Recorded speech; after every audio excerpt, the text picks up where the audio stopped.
Une machine 8 axes, c'est une machine multifonction.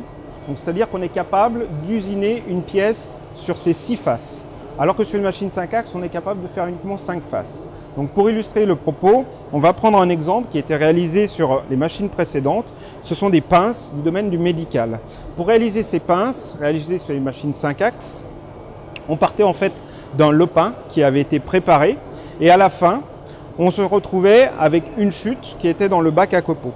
Aujourd'hui, cette machine permet, du fait de son travail à la barre, de pouvoir réaliser directement ces pinces sans avoir à faire la préparation du brut et sans retrouver cette chute dans notre copeau.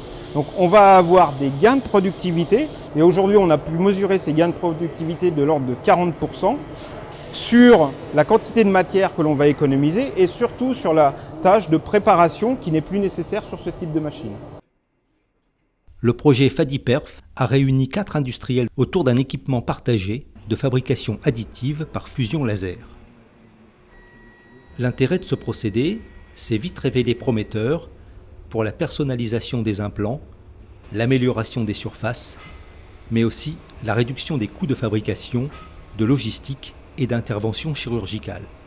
Si on se comparait à un magasin de chaussures, demain on serait capable de faire du 38,1, du 38,2, du 38,3, du 38,4, mais aussi d'élargir, d'allonger, d'optimiser pour avoir un produit qui soit adapté. Ensuite, aujourd'hui, quand on va faire une prothèse par exemple de genou, on envoie peut-être 100 kg de matériel dans un établissement pour peut-être implanter sur un malade 400 grammes de produit.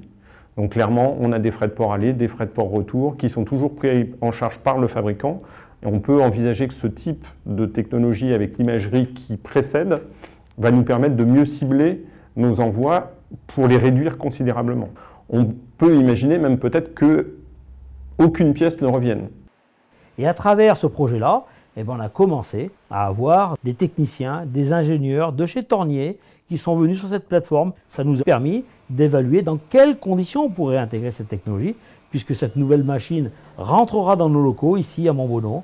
Et ça a été possible par tout ce travail qui était fait sur cette plateforme.